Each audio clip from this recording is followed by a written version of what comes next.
Bonjour à toi qui passes par mon blog. Et si c'est la première fois que tu passes par là, n'oublie pas de t'abonner et enfin de recevoir les notifications des prochaines vidéos.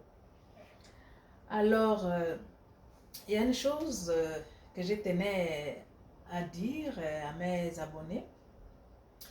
Vous savez, j'avais donné le numéro de mon WhatsApp dans, certains commentaires là, et certains abonnés qui m'ont demandé le numéro de WhatsApp. Alors j'avais mis ça sur une de mes vidéos là, le numéro de mon WhatsApp. Mais vraiment les amis, en donnant mon numéro de WhatsApp là, je ne m'attendais vraiment pas à autant de messages. Je ne m'attendais pas à avoir autant de messages. Moi là, j'imaginais avoir quoi? 10 messages, 11 messages, quoi, tout au plus 15. Parce que quoi, j'ai quand même 500, plus de 500 abonnés là. J'ai pas des milliers d'abonnés là, j'ai plus de 500 abonnés. Déjà pour une chaîne qui a euh, à peu près 12 ou 13 mois, bon, c'est déjà pas mal. Merci, merci de l'encouragement. Mais vraiment, pour les messages, je ne m'attendais pas à avoir autant. J'ai quasiment plus de 150 messages à répondre. Et tout ça là, je dois répondre à tous ces messages. Mais sauf que, c'est ce que je tenais à vous dire que vraiment, moi là, le temps, je n'ai pas vraiment assez de temps. Ce qu'il faut savoir, c'est que je vais répondre à tous les messages, mais je répondrai euh, par ordre, je vais dire par ordre d'arrivée. Je vais dire, oui, si toi tu m'as écrit aujourd'hui et les gens qui ont écrit avant toi, il y a 10 personnes qui ont écrit avant toi, il faut être patient d'attendre que je te réponde. Parce que je dois répondre ceux qui sont avant, ceux qui m'ont écrit avant toi. Tu comprends? C'est parce que j'ai tellement de messages. Et là, quand je vois là, les gens écrivent, et quand je vais sur mon WhatsApp, le cellulaire de mon WhatsApp, écoute, il y a beaucoup qui se plaignent aussi. Là, je vois beaucoup qui se plaignent aussi, qui disent, ben oui, tu n'es pas présente, est-ce que c'est vraiment un WhatsApp que tu utilises parce que tu n'es pas présente sur ton WhatsApp et tout. Non, ça c'est un WhatsApp, là, regarde ça là, j'utilise ce WhatsApp là trois fois par semaine. 3 fois par semaine, parce que j'ouvre ça 3 fois par semaine pour lire les messages et répondre en même temps. Donc, quand il y a beaucoup de messages comme ça, là, je ne peux pas répondre tout le monde en même temps. Donc, je vais par ordre d'arrivée. Vous comprenez? Donc, si tu ne t'es pas encore répondu, ne pense pas que c'est pas parce que je ne vais pas te répondre. Non, je vais te répondre, mais sois juste patient. Parce que présentement, je réponds ceux qui m'ont écrit avant toi. Donc, ne te décourage pas, juste attends que j'arrive à ton message et puis que je puisse le lire et éventuellement te répondre. Parce que j'ai un travail demandant, j'ai un travail qui me prend énormément de temps. Donc, ça aussi, ça rentre en ligne de compte. Parce que c'est pas évident pour moi là d'avoir vraiment du temps pour m'asseoir là et répondre à 100 personnes, non. Parce que j'ai d'autres choses à faire. Donc, c'est juste être patient. Quand j'arriverai à ton message, je pourrai te répondre avec plaisir. Et il y a même d'autres, vraiment, les messages que vous faites, des messages kilométriques, là. Je vous en prie, regarde, écrivez des messages moyens, là, parce que vraiment, des messages kilométriques, vous me demandez de répondre à tout à la fois, à 1000 questions à la fois. Écoutez, il faut aller étape par étape, parce que sinon, je ne m'en sors pas. Donc, c'est juste ça. Et puis, bon, ben, aujourd'hui, je tenais à parler d'un sujet, là, notamment des couples qui migrent ici au Canada.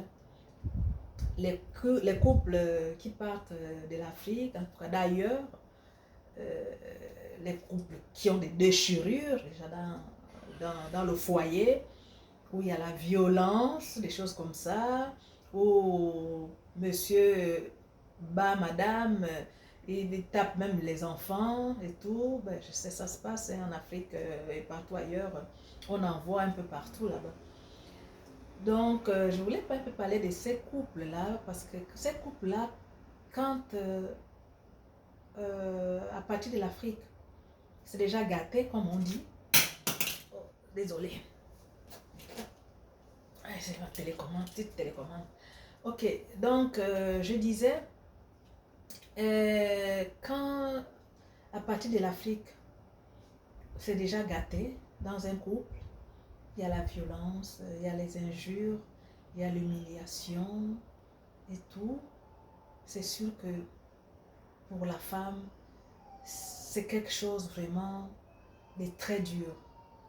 C'est-à-dire qu'elle vivre dans un couple, les violences comme ça, là, vraiment, elle prend ça très, très, très dur. Et le problème, c'est parce que quand ça arrive, en général dans nos pays, parce que moi-même, j'ai eu des problèmes dans mon couple quand j'étais en Afrique, dans mon mariage, quand j'étais en Afrique, j'étais une femme battue, moi-même qui parle, j'étais une femme battue.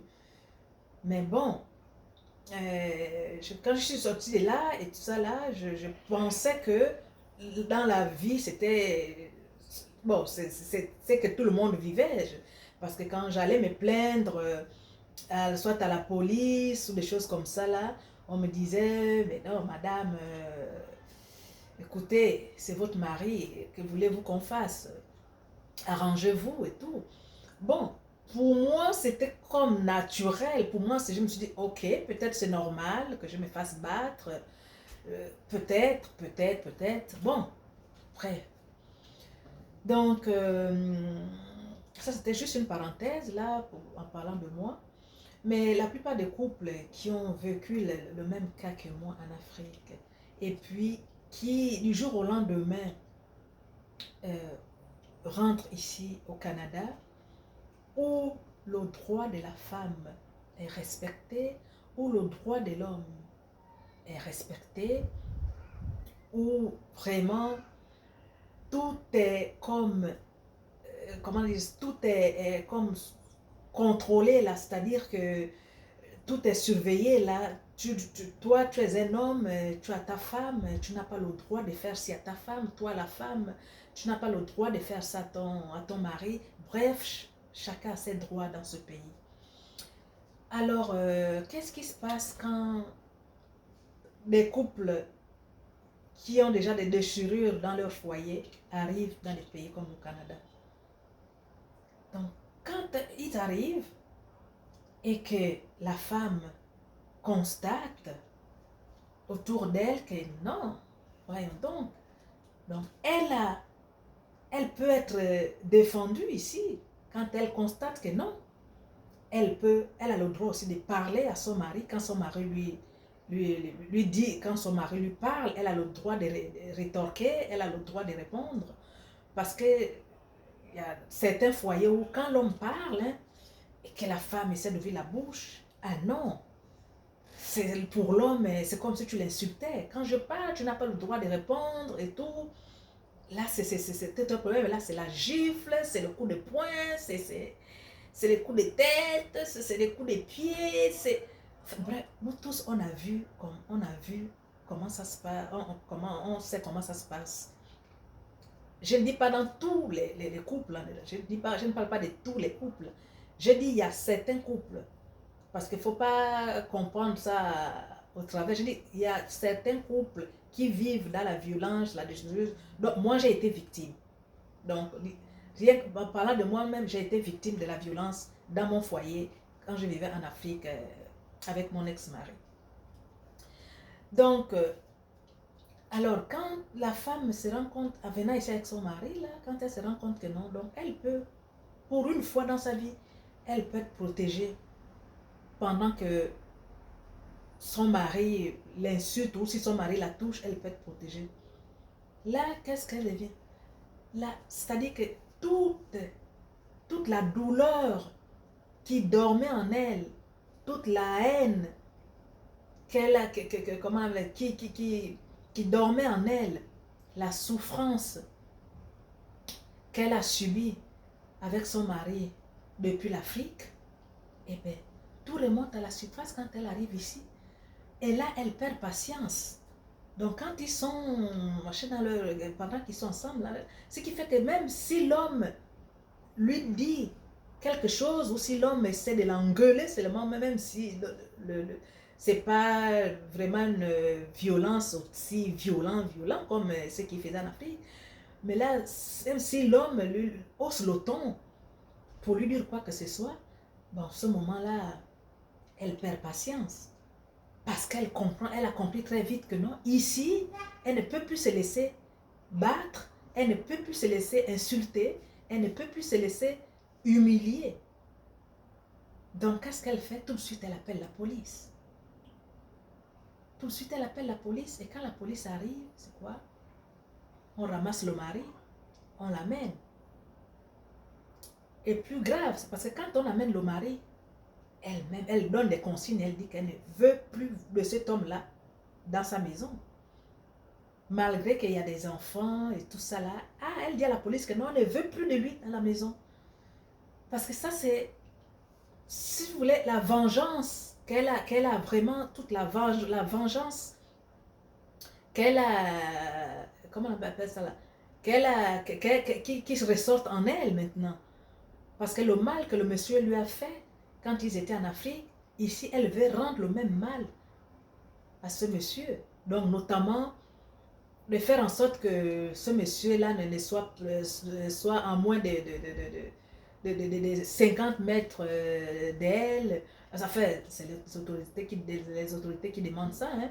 Quand ils partent arrêter des hommes violents, là, il leur donne les instructions à suivre. Tu es interdit d'être à 50 mètres de la femme ou de la maison.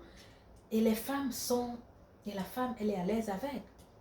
Parce qu'il y a beaucoup de femmes qui détruisent leur mari dans ce pays-là, une fois rendus ici, là, quand ces hommes-là essayent de refaire un peu ce qu'ils faisaient en Afrique. Pas vraiment une violence comme ce qu'ils faisaient en Afrique, parce qu'ils savent qu'ici, là, s'ils font ça, ils savent là où ils vont se retrouver.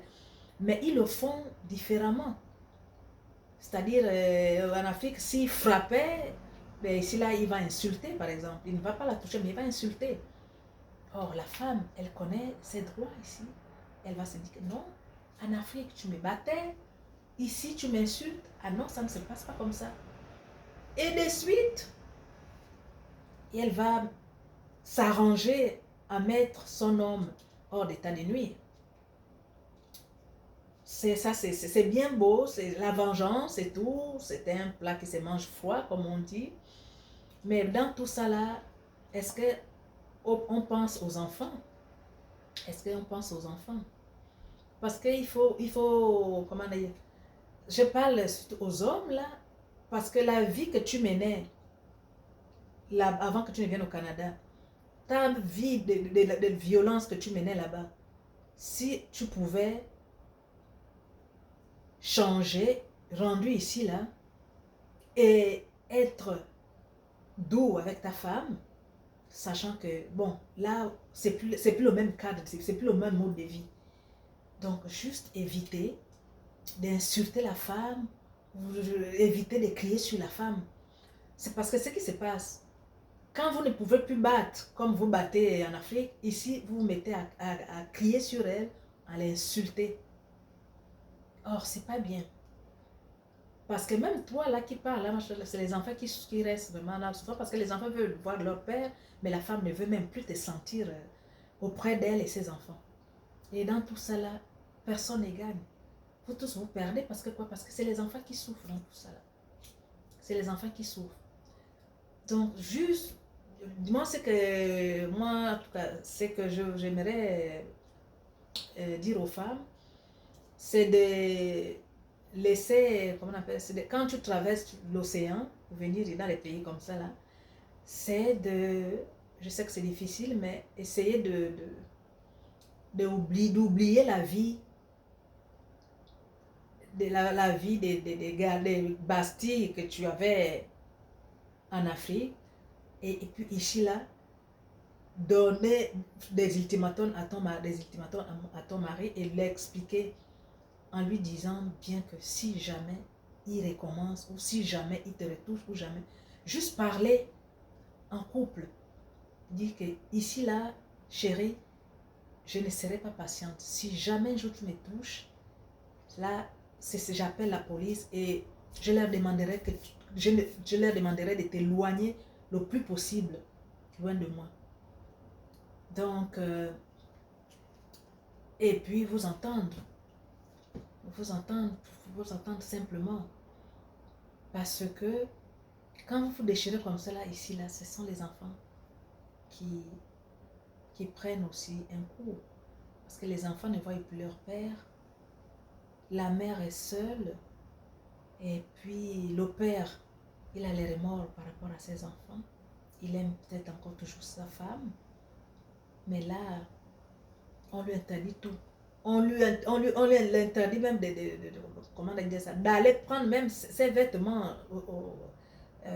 chez lui.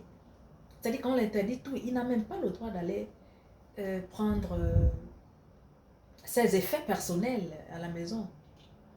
Donc vous voyez, parce que moi, ça c'est des cas que je vois autour de moi. Parce que moi j'ai vu, il y a eu déjà quoi, enfin, je ne dis pas que c'est des milliers de cas, mais j'ai déjà vu quand même déjà 3 cas depuis que je suis aussi au Canada. Mes frères et sœurs, les couples qui partent de l'Afrique, quand ils arrivent ici, là, puis la femme prend l'homme, elle fout entre les mains de la police, et puis bon, ben, on la voit, on gâta, et on lui donne plein de conditions, on ne n'est plus à s'approcher de la femme, et ci, et ça. Et puis, regarde, tout ce qu'elle travaille, on donne ça à la femme pour la pension alimentaire. Et il y a beaucoup des hommes, il y a beaucoup de nos frères qui sont frustrés par rapport à ça. Beaucoup de nos frères qui sont frustrés. Parce qu'ils ne comprennent pas comment ils peuvent travailler et on prend quasiment la moitié de ton salaire. On donne à une femme qui t'a mis entre les mains de la police. Donc, moi, je parle de cette vidéo parce que c'est ça là. Il y a 2 de mes collègues qui m'ont demandé de parler de ça. Et puis, parce que lui, en fait, là il m'a expliqué en me montrant le mauvais côté sa femme et tout ça là, qui lui a séparé de ses enfants aujourd'hui et qui bouffe, comment on appelle ça là, qui bouffe quasiment la moitié de son salaire parce que c'est elle qui a, ils ont 2 enfants, en bas âge. Donc, mais moi, je n'ai pas écouté la version de sa femme, donc je ne peux pas vraiment trop m'embarquer là-dessus parce que je ne connais pas vraiment comment ça se passe, comment ça se passe dans son foyer. Il y a une autre, un autre monsieur là qui discutait avec moi aussi par rapport à ça, parce que la femme a chassé un Marocain. Donc, il me disait que oui, la femme a même inventé des choses à la police, comme quoi, oui, là-bas au pays, il la battait, il la prenait pour une chose. Et puis ici au Canada, comme il sait que la femme a ses droits dans ce pays, il ne la bat plus, mais il l'insulte, il l'humilie devant les enfants. Mais qu'il ne voulait plus de cet homme dans sa vie, ni dans la vie de ses enfants, parce que, soi-disant, ce monsieur aurait une mauvaise influence sur ses enfants. Donc, les policiers ont interdit strictement à ce monsieur. C'est un Marocain, vraiment un frère marocain. C'est vraiment, il vit ça très mal. Il est très mal avec cette situation-là. Il aime ses enfants et comme il dit, il aime toujours cette femme-là. Mais vraiment, la femme a demandé à ce que vraiment les autorités fassent une barrière entre lui et son mari. C'est dommage parce que dans ces cas-là, les hommes souffrent beaucoup. Ils souffrent beaucoup. Mais mes chers frères et sœurs, vraiment, chers amis, ce qu'il faut faire, on ne parle pas de chez nous en couple pour venir ici là, pour livrer l'une ou pour livrer l'une ou livrer l'autre. Non. Il me semble que quand des couples partent de l'Afrique pour venir s'installer dans des pays développés comme le Canada, c'est pour vraiment, premièrement, donner une meilleure vie à vos enfants. Et deuxièmement, avoir une meilleure vie à vous aussi. Là. Donc, une meilleure vie, préparer votre bonne retraite et tout ça là. En tout cas, bref, la complicité du couple. Mais quand vous vous mettez à vous déchirer comme ça là, c'est vraiment pas bien. Donc, en tout cas, moi, ma conclusion, c'est une petite vidéo que je voulais faire. Je ne sais pas pourquoi j'ai élargi ça, mais c'est parce que mon collègue là a tenu tellement à ce que je parle d'un truc comme ça là pour conseiller les couples qui viennent ici là. Surtout conseiller aux femmes d'enlever leur douleur qu'ils ont vécue en Afrique dans les foyers de violence. Quand ils arrivent ici là, évidemment les hommes changent, hein. C'est plus les mêmes hommes là, parce qu'ils savent qu'ici là il faut se tenir différemment de d'où ils viennent, ce qui fait que quand ils arrivent ici, mais sauf que bon ben c'est sûr ils ne peuvent plus toucher la femme ou taper les enfants, mais bon, si c'est des hommes qui sont violents de nature, bon, s'il n'est pas violent, s'il ne violente plus la femme physiquement, ben, il va le faire verbalement, malheureusement.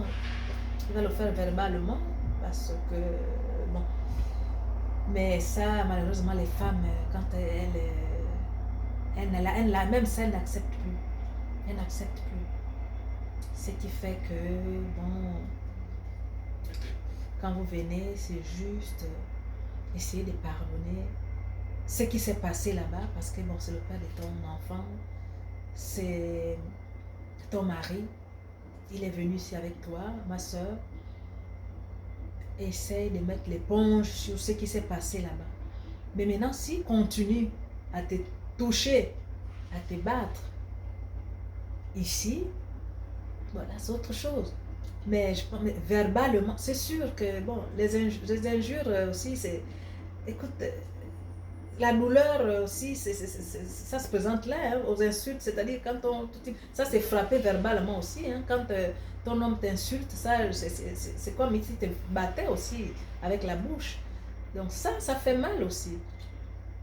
Mais c'est juste que, en tout cas, que ce soit l'homme, que ce soit la femme, essayez de vraiment de vous revoir un peu votre couple quand vous arrivez dans des pays comme ça.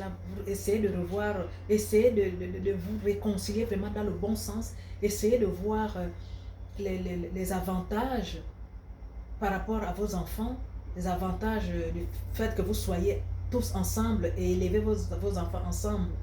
Parce que dans ce pays-là, quand on est seul là, à élever des enfants, surtout quand on est une femme, c'est pas évident là. C'est vraiment pas évident. C'est vraiment pas évident. Donc, c'est ça là. Juste vous entendre. Vous savez que bon, chérie, on n'est que deux ici. Qu'est-ce qu'on fait? Vous faites vos projets avec vos enfants et puis that's it. Donc, vous n'avez pas comment on appelle ça là, à avoir encore l'esprit de vengeance et tout. Oui, tu m'avais fait ça en Afrique. Oui, je vais te rendre ça ici au Canada. Oui. Sinon, on ne s'en sort plus là. Parce que si on garde la haine avec notre mari ou la haine avec notre femme, écoute, qu'est-ce que nos enfants deviennent dans tout ça? Qu'est-ce qu'ils deviennent dans tout ça? Donc, c'est un peu ça. Mon sujet d'aujourd'hui là, c'est ça. Les couples où il y a déjà la violence depuis l'Afrique, donc qui viennent s'installer ici, et où la femme se venge en jetant son mari hors d'état de nuit, en jetant son mari de la maison. Et je veux dire, Et puis, chaque mois, là, en prenant quasiment la moitié du salaire du mari, notamment pour s'occuper des enfants et toute chose qui est normale. Même si l'homme se plaint que bon, lui, il est quasiment à la rue, il ne peut plus louer et manger. En tout cas, bref, c'est un problème très délicat. J'ai essayé j'ai essayé de parler, mais c'est un problème très délicat. Là. C'est un problème où il faut vraiment marcher sur les œufs. Là. Non, en tout cas. Bref, voilà, les amis. J'espère que d'ici là, je reparlerai d'un autre sujet que vous pourrez aussi donner votre avis là-dessus. Donc, merci beaucoup de m'avoir suivi et surtout, n'oublie pas de t'abonner afin de recevoir les prochaines notifications. Donc, mesdames, patience, soyez vraiment, ayez un cœur de mère, comme on dit, c'est nous qui mettons au monde, hein, donc même nos maris là et tout cela, c'est nous qui les mettons au monde, hein, donc soyons vraiment, soyons plus ou moins patientes, essayons d'être patientes et surtout essayons de pardonner, mais ça dépend aussi, parce que si l'homme va à l'extrême, là c'est autre chose. S'il va à l'extrême, c'est-à-dire qu'il continue à faire la violence et tout, bon, tu peux l'expulser comme tu veux. Là, écoute, il le mérite. S'il le mérite, il le mérite. Mais pas peut-être pour juste une petite dispute là. Ok, je vais profiter à le mettre hors d'état des mieux, je vais profiter à le renvoyer de la maison. En tout cas, la vengeance de tout ce que tu as accumulé, tout ce que tu as supporté en Afrique, que tu as mené ici, là, c'est ressortir ça juste pour une petite dispute et puis c'est séparer de ton mari juste pour ça. Non, je pense que le pardon existe. Quand on aime, on pardonne. Donc, voilà. Puis, merci encore de m'écouter. N'oublie surtout pas de t'abonner afin de recevoir les prochaines notifications. Merci. À la prochaine. Bye.